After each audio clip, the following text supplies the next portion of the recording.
If you posted content across Facebook, Instagram, TikTok, YouTube, and you're not getting the views that you're looking for, you wouldn't be complaining if you got paid $125 per new follower you got.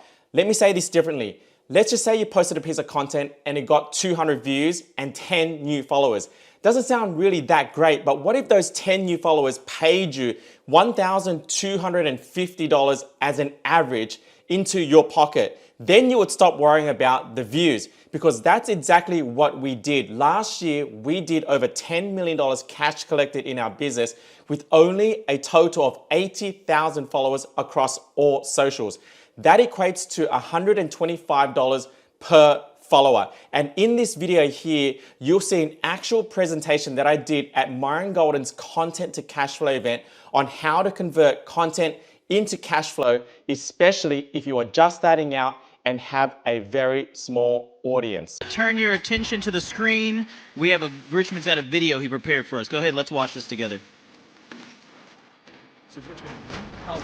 Thousands of people. Richmond, over $20 million online. I wanted to share a good friend of mine. His name's Richmond. Our guest today is Richmond Den. We've got none other than Richmond Den. Today, I have Richmond Den. Richmond Den, thank you for being on the department. I've got Richmond Den. What's up? Today, we're joined by Richmond Den.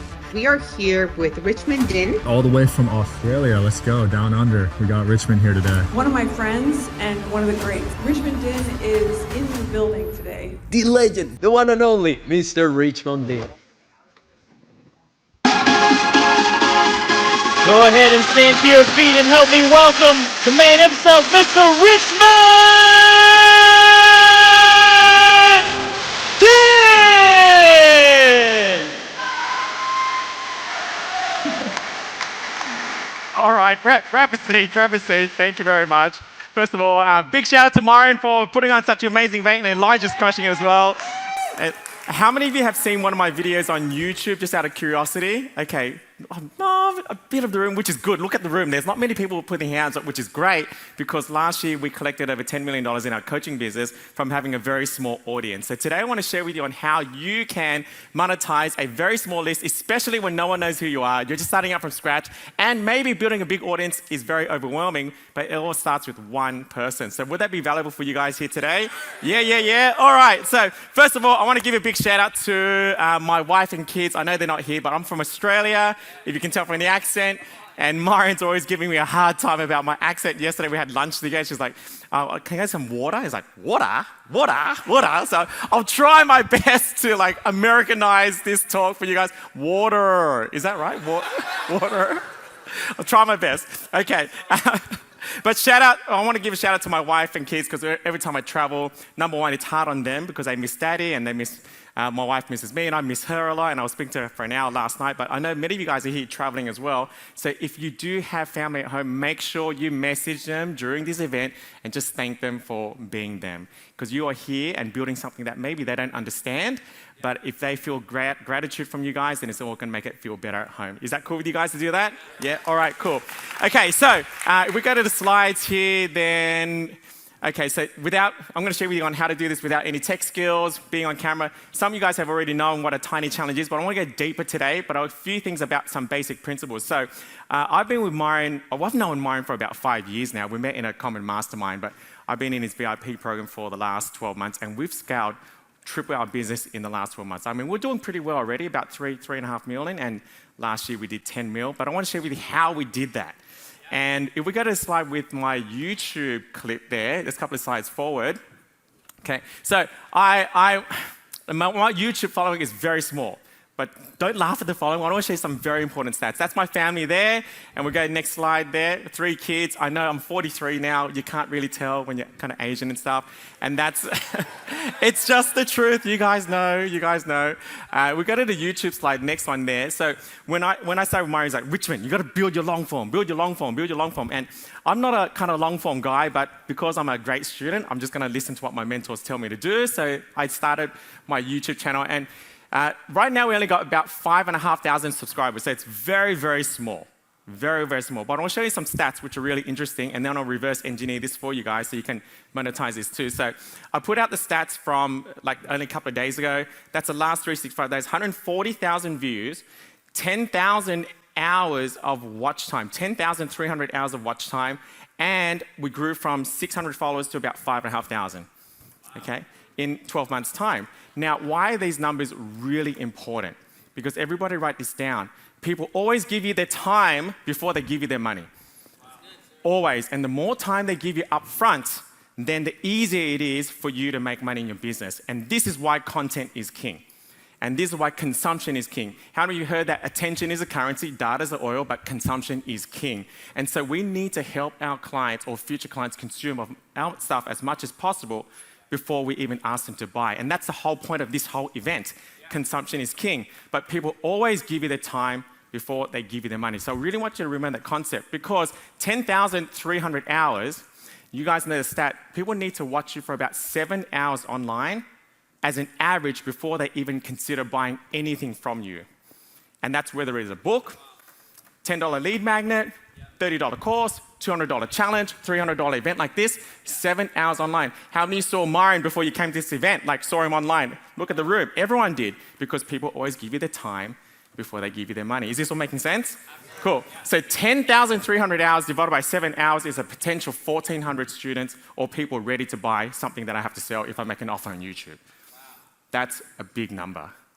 Who's getting this right now? See the power of this? And so if we can learn to develop content and just keep on doing it, and you're only going to get better, then you will monetize your list very fast. So we go to the next slide here. And as a result, we've sold now $1 million offers and 1,100K offers, but it's all on the back of what Myron did. And Myron saw something in me way before I could see it in myself. And even to this day, I still struggle to see what he sees in me, so I'm just borrowing his belief in me. Because when you borrow belief in others, it's a debt you never have to pay back. Wow. And so fast forward today, this is the secret to success. So this is my formula to success that I want to give to you guys that I've never shared in an open room before. So number one, you have a goal, wherever it is, $1 million, $100,000, or $10 million, there is a map to get there. So you must figure out who has the map. So we just keep going through the slides here. By the way, I'm going to give these slides to you guys at the end. Is that cool? Yeah, I'll find a way to give it to Myron's team, and we'll just give it to you via email or something like that. So you don't have to take pictures and stuff like that.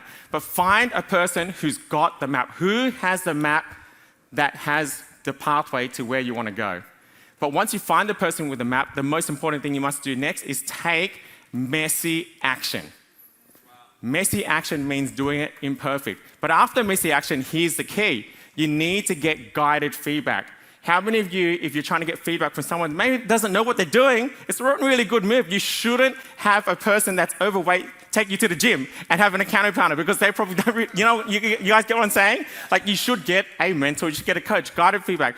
After you guided feedback, then you take more action, which is now adjusted action. But after adjusted action, if you still don't have the result, you go back and get some more guided feedback and then take some more guided adjusted action until you get the result. And this is the loop to success. This is the fastest way for you to succeed in anything you want to do. Find out who has a map, take messy action, get guided feedback, take adjusted action, get guided feedback again, take adjusted action again. Keep on doing that until you get success. Cool? Is this valuable so far? Cool. So how does this relate to all of content? It all started because I was an optometrist. And I'm sharing this because 9 years ago, I was in a room testing eyes, which is clearer, 102, 102, 102. That was me. I was that for 10 years. And so I know how to look like now. And I used to wear these thick, myopia glasses and thinking, oh my gosh, I was the most shyest person in my culture. You're never allowed to raise your hand and ask questions. That was not me. And I'm sharing all this with you because everything that you see up here is a learnable skill. You just have to be willing. Might want to write that down, willing. You have to be willing. And that means willing to look silly sometimes, willing to fail, willing to be judged, willing to be laughed at, willing to even succeed, because sometimes when you succeed, you're going to get judged too. But I'd rather be judged for being successful than for being broke. Who's with me on this? Yeah? Very cool. And so that was me. And so this is the result of messy action. This is one of the first talks I did as an optometrist. I was talking to a group of GPs. We'll probably only play 5 seconds of it because it's pretty embarrassing, but I'll just show you how it all started, first of all.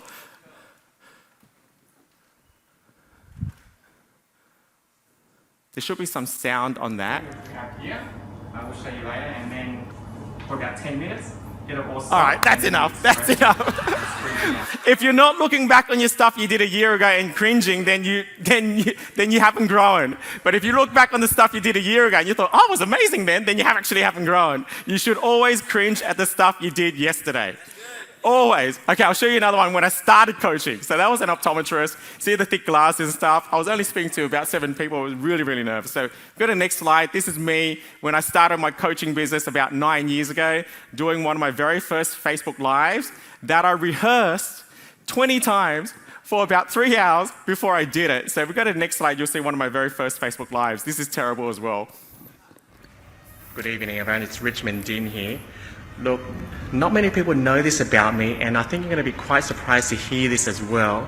But one of my greatest fears, the one thing that scares me more than anything in this world, is public speaking. All right, that's enough. That's enough. That was rehearsed 20 times over, reading a script, and so that's how it all started. And that was one of the first events that I did at a local club for like 20 people, and most of them were my family and friends. Fast forward today, doing reels and doing like videos like this and going on YouTube and all that kind of stuff, and then speaking on some stages like this as well. And it's an honor here. This is actually my first Content to Cash Flow event with Myron. I mean, I've done a lot of Myron stuff, but yeah, thank you.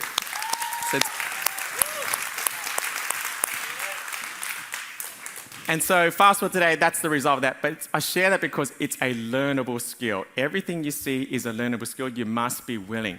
And so I want to go back to the success equation. If we go through the next couple of slides. Because I want to show you on how to fail. Is that cool? Like what failure looks like. Okay, so this is a formula to success, but this is how to fail. Obviously doing nothing. If you do nothing, you're going to fail for sure. And I don't think anyone here is in that boat because you're here. But this is how else you can fail. So go to the next slide here. So you could find out who's got the map. You look at the map and you say to yourself, that map won't work for me. Because my situation is different. Because I grew up in a different family. Because I grew up poor. Because you know what, my niche is different. My niche won't never pay me 10,000, 5,000, 100,000. My situation is different. And so you disregard the map, and then you maybe try it on your own, and you go lone wolf. So lone wolf is a way to fail. And then you go to the next part, and maybe you're like, you know what? Maybe I'll look at the map, and I really think about how can it apply to me, but I still can't see how it can apply to me. And then you make up an excuse or a story that, you know, I will never become successful because my situation is different. Now, everybody here, your situation is unique, but it's not special. And that's the truth. And the moment we start thinking that we're special is the moment we're doomed. And so that's how else you can fail. Now, if we go to the next slide, this is the next part. Now you're like, okay, you know what, maybe this map will work for me. Maybe I'm going to try this, and you know, I can see it working for others. It's going to work for me as well. And then you give it a go, and you're about to take action, but you freeze because these 3 things get in the way. Imposter, comparison, perfectionism. Anyone here got any of those before? Yeah, that was me. And you're like, oh my gosh, I can't do it. I'm not good as anyone else. Oh my gosh, it's not perfect. Oh my gosh, I'm going to get judged. And you stop and you freeze. But eventually, you get over yourself. You realize, you know what, I'm just going to take messy action. I'm going to just do it now.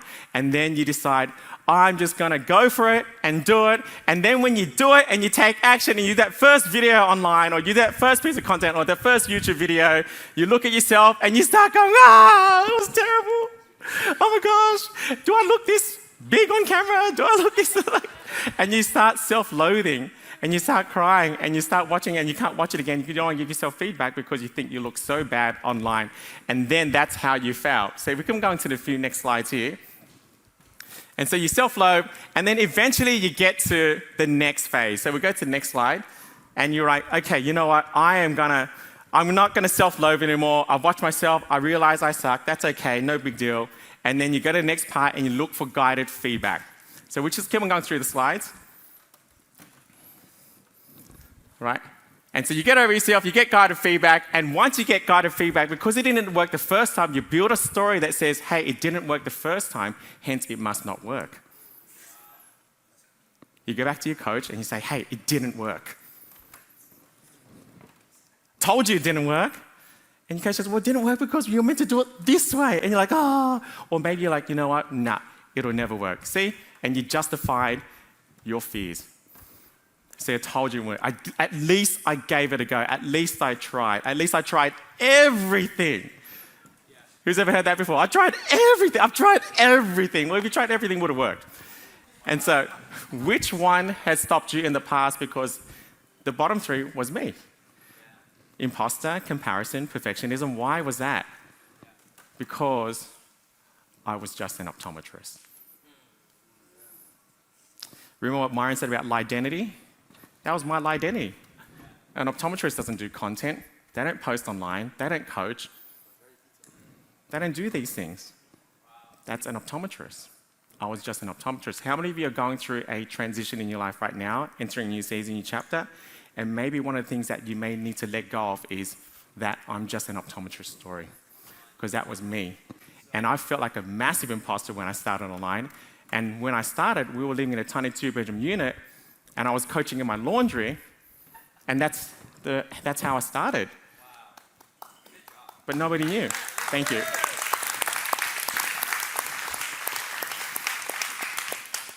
And nobody had to know, because it's not about where I was starting, it's about where I was going and the journey I wanted to bring people with me.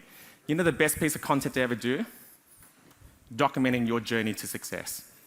How many people get to success and didn't document the journey, and then no one believes them?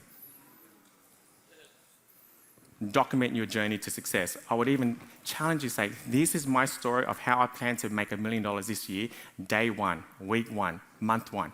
And when you do that, people are going to follow your journey, but you're going to hold yourself accountable. But when you get there, then you have this whole series there of how you can help other people do it too.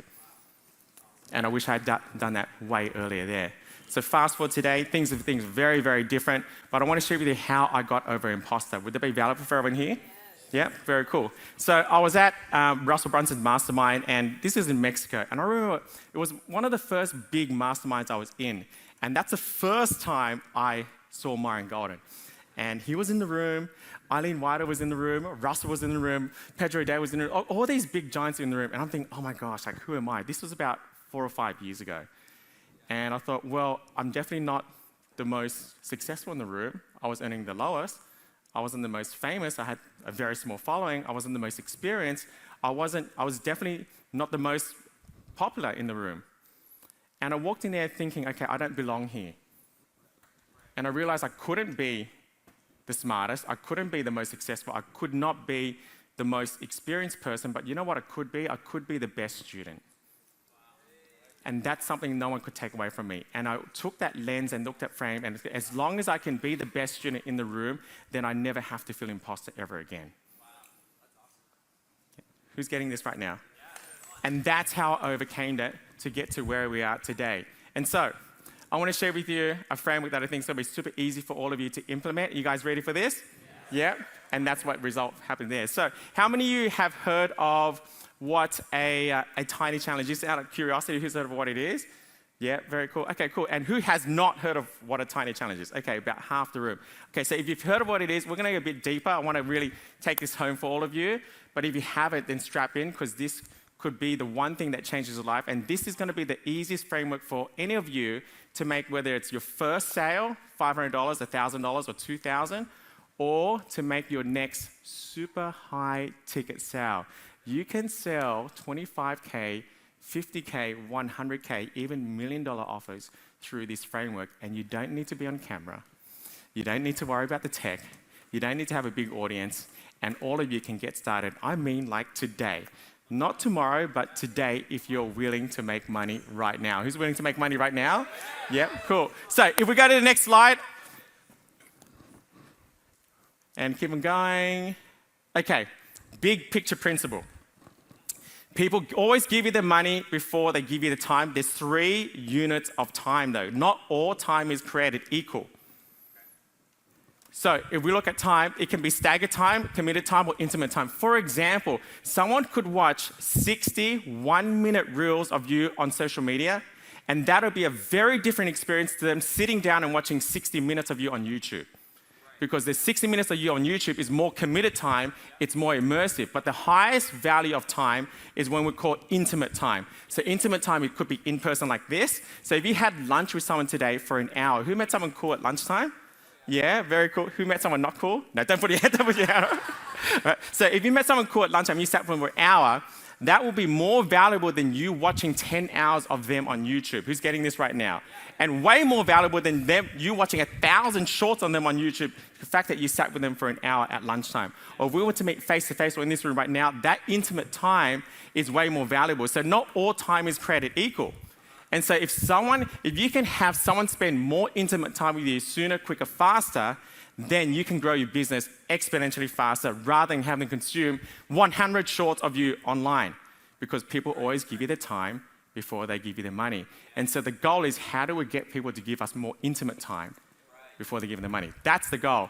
And this is what a tiny challenge does. So if you do not have an audience, if you don't have a list, this is perfect for you. But even if you do, this is great as well. Myron's done an iteration of this. Russell's done an iteration of this. So many awesome people have done an iteration of it. What is a tiny challenge? So I want you to think about, in order to acquire a customer, you must market yourself online. You can't just launch a website, book a free discovery call, and tomorrow you got 20 calls booked in your calendar, and that's it. It's not going to happen like that. You must market yourself. But a tiny challenge is like a group challenge, like a 5-day group challenge, kind of like what Myron does, but it's one-on-one. So it's you and one other person. So it's not 1 on 2 or 3 people. It's not 1 on 5 people. It's you and one other person, generally done on your phone or on Zoom, and that's it. What does that mean? It means you don't have to worry about a launch. It means you don't have to worry about marketing it way in advance. It means you don't have to worry about filling up a room and worrying if anyone's going to show up. It means that you can do it at any time that's convenient and flexible for you. Now, the challenge, if we go back to the slide for a second, it can be free or it can be paid. So you can do it free or paid. Now, if you don't really have a brand, just to start, to make it easier, probably the free version's easier to fill up than the paid version, but you can do one or either. That's completely up to you. But here's the key. It's 3 to 5 calls done over 3 to 5 days, and they're generally about 30 to 45 minutes long each. That's the framework. Yes, you're allowed to do a challenge one-on-one. Now, if you're just starting out and never sold an offer before, it's the best way to sell your first offer. Now, if you're already experienced and you want to sell something super high ticket, it is the best way to sell something super high ticket. Why? Because those 3 to 5 calls they have with you is intimate time. And if they spend 2, 3, 4, 5 hours with you over that week, that's equivalent of them watching 50 hours of you on YouTube. Who's seeing the power in this? I'm going to show you some stats later, but that's why the conversions in this are so high. In fact, our students are doing this, on average, are converting 3 out of their first 10, and they've never coached before. Because people always give you the time before they give you their money. It's wild. It is insane. So we go to the next slide. This is why it's so powerful. There's so many concepts about this, why it's so powerful. I'm not saying you shouldn't go against group. I'm saying this is a way, this is another vehicle, an option for you to get started right now. Now, because people always show up, you get a 100% show rate in a tiny challenge because the time always works. All you need to do is talk to the other person, agree on the 5 calls, and bang, you got all the times locked in. You get huge amounts of accountability because in a tiny challenge, you're going to assign homework after every call. Kind of like in a normal challenge, you get homework, but with the homework, you do some accountability. And with accountability, 2 things happen. So who here gets personal training at the gym? Anyone here?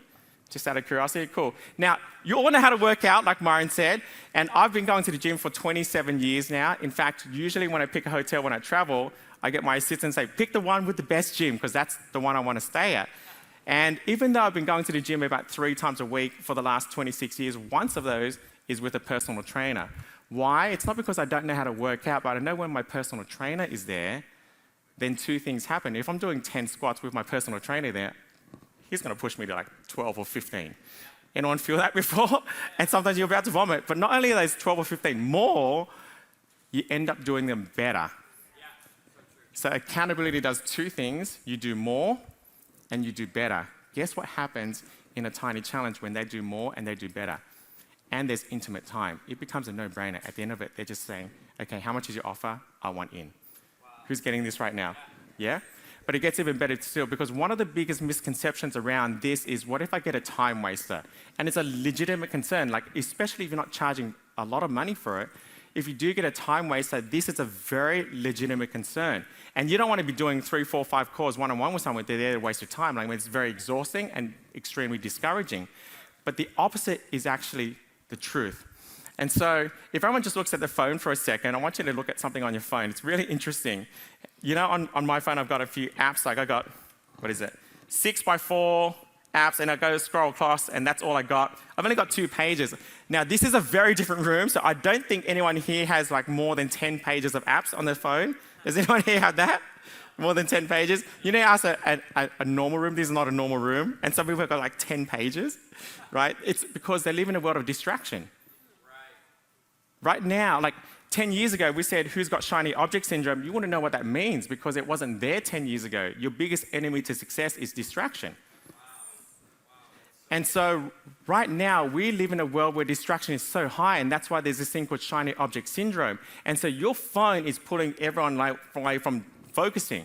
And what that means is if their phone is their biggest distraction and everything on their phone is trying to get their attention, every app on their phone wants them to use the app to get data and run ads back to them, and that's just their phone, yet alone outside their phone is YouTube, is Netflix, is TV, it's their spouse, it's their kids, it's a teammate, it's a work, everything else is trying to distract them. And so if someone subscribes to working with you one-on-one for 3 to 4 to 5 calls, they have a problem they want solved now. Who's getting this right now? No one is jumping on a 5-day thing with you to waste your time. Imagine going to the personal trainer for 5 days this week. Hey, they're going to do a 5-day one-on-one personal training session. I'm not doing it if I didn't want to get killed this week. Like, you know what I mean? Like, it's like, oh my gosh, I really want some problem solved right now. And so the opposite is actually true. You attract all the committed people through this framework. But it gets even better. If you're not super clear on your niche or your messaging or your offer, this is the best framework to figure it all out from the very beginning. And that allows you to be able to test a few things, test a few offers, even test some messaging there all in one go. But here's my personal favorite. So I'm just going to draw on this. So imagine you were to do 10 tiny challenges, for example. Let's just say you wanted to do 10. Super simple, super easy, super to do. And you do your first one. Actually, who posted content again today? Yeah. Now, it's really strange, right? How many of you, who's ever cooked pancakes before? Who's ever cooked pancakes before? Why is it so that the first 2 or 3 pancakes always turn out weird? And then the 3rd or 4th one turns out good? Here's the funny thing. Most people don't want to cook the first 2 or 3 pancakes with content. What if you did? What if you did? Because it will always turn out good, but you've got to be willing to get through those first 2 or 3 pancakes. It's like that with the tiny challenge. Did the first one, they say no, not a big deal. It's only one person that said no. It's not 100 people. It's only one person. But here's the key. Here's how you can get data to work to your advantage when you get the first no. You want to ask these 2 questions. What made you say no? Figure out what stopped them from buying. But here's the $1 million question. What would have made you say yes? You'd be so surprised on what people say when they give you feedback. You know what? Oh my gosh, what would it make? If I could get the replay, or if I get the recording, if I could get backstage pass, or if I get this, or if I get the start date just starting on this day instead of this day, or if we could just change the terms here and there, then you're going to start to see that they're basically telling you what the offer should be. And Myron talks about it all the time. Always give people what they want, not what you want. And that's the secret to success, when you are giving people what they want and you're solving their problems, speaking to their desired concerns or what their future looks like, then you're always going to win in business. So you get the data, what made you say no, what made you say yes, and you get the data and you roll it over to your next tiny challenge. Your second pancake is still not great, but it's still pretty good, it's better. You apply the data on what they would have said yes, and you may get another no, but that's okay. You ask them, what made you say no? What would have made you say yes? Super important. Get the data, get the feedback, and then you do your third one, and by the third pancake, it's always going to be better and starts to generate really good, and that's your first yes online. And so if you're looking to make another $1,000 today or this week, that's the best way to do it. More importantly, I would even challenge some of you guys in the room, because I know this is a very high-level room, and every time I actually go to Myron's event, I'm so impressed by how well you guys dress. It's, you know, it's just really cool, but obviously it's a reflection of Myron and his brand too. But then you get your first yes online. I would challenge some of you guys to test it out and sell a $25,000 offer. Yeah, I know some of you guys are laughing. I was laughing too. Tomorrow I'm going to share a story of how Myron helped me sell our first 100K offer. It's crazy. Because I was that person sitting in the chair thinking, no way this is possible. How can this even, like, that number was too big for me, even though I'm Asian and I'm meant to be good at maths and stuff like that. But I couldn't conceptualize $100,000. It just couldn't, like, oh my gosh, like, this is like 5-unit maths. Like, you know what I mean? I made it so hard for myself. And so you get your first yes online and then you're off to the races and you can do whatever you want after that. But this is the key. The best thing about this is you get good fast. And you build up your reps really, really, really fast, and you discover a part of you inside of you that you never, ever had before. Is this valuable for everyone here? Yeah, very cool, very cool. Who's going to try at least one of these, by the way? Yeah.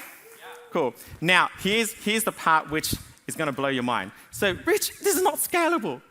And you're right, to a certain degree, it's not scalable. But if you're making a 25K sale and you're doing this once a month, then what else do you need? But if you want to actually go faster, here's what we started doing. And we call it, so, you know, people wanted to say, man, Rich, I just want to sit in on your tiny challenge and watch you do it. But obviously, you can only do one person at a time. So I thought of this idea of what if I did one, right, with one person, but then I allowed, say, 10 people to sit in the same Zoom room to watch. But then when you present your offer, you don't present it to one person, you present it to now 10 people. So that's how you scale one-on-one coaching. You guys love this? Yep. And we call it a shadow seat. Now, I didn't call it a shadow seat. Where's Eileen? Is Eileen here? Yeah, I was in a room with Eileen, and I mentioned to Eileen, and she said, Richmond, that shadow seat thing you do is amazing. What do you mean, shadow seat? I called it a viewer seat. It's like, that's an amazing name. I'm like, can I use that name? She's like, of course you can. And so I created it in my book and stuff like that. So we use the shadow, but that's how you scale this model here. Is this valuable for everyone? Cool. I want to end with one final thing, okay? If we go to the last slide with my daughter there, okay? So this is, I have 3 kids. I have a 10, 8, and 5-year-old, and this is Carter. So today I mentioned like the principle of success, right? Find out who's got the map, take messy action, get guided feedback, take adjusted action, get guided feedback again, take adjusted action, and then keep on doing that until you become successful. But here's the biggest principle of success, and it's who you spend time with. And Omar was talking about be in the room, stay in the room, hang out with people who are at your level or want to go to where you want to go. And so Carter is extremely defiant. And if you've got kids who are defiant, don't try to knock it out of them. Just channel it to entrepreneurship. Like, that's what you want to do, you know what I mean? Like, you said I can't? Okay, I will. So she's very defiant, and she was 4 when we first got her to do swimming lessons. And, you know, it's a bit late for a child to learn swim, but she didn't want to do it any earlier. And so we didn't want to push her, because it would probably make it worse. But finally, when she's like, okay, maybe I'll try this swimming thing, because she saw her sisters doing it, I kid you not, like we got in this little private class, and there's only 4 kids in there, and I think that's the max a teacher's allowed to train, 4-year-olds anyway. Her first class, she literally dipped her toes in the water. And that's when I knew that's where that metaphor came from. It's like, it was like legit, dip toes in the water. It's like, we just paid $30 for this lesson for her to dip her toes in the water. And let's do it for a whole hour. And so, but that's okay, it's a first lesson. The next week, she put her whole feet in the water. I'm like, okay, another $30 for putting your feet in the water. All right, cool. And then after about 4 or 5 lessons, she finally got in the water. And as she got used to it, she became really great friends with the people she was swimming with. And to the point where now the teacher's swimming around, putting water on her head and all these kind of things like that. And now she's just swimming quite freely. But there was one lesson or one class about 3 months ago where the teacher said, we're going to step it up. And we're going to get you guys to jump off the ledge. And I'm thinking, I don't know if she's going to do that. I really don't know. I really don't know. But we'll see. We'll see. And as soon as the teacher said that, she already said, nah, I'm not doing it. I'm not doing it. And she's like, okay, well, who'd like to do it?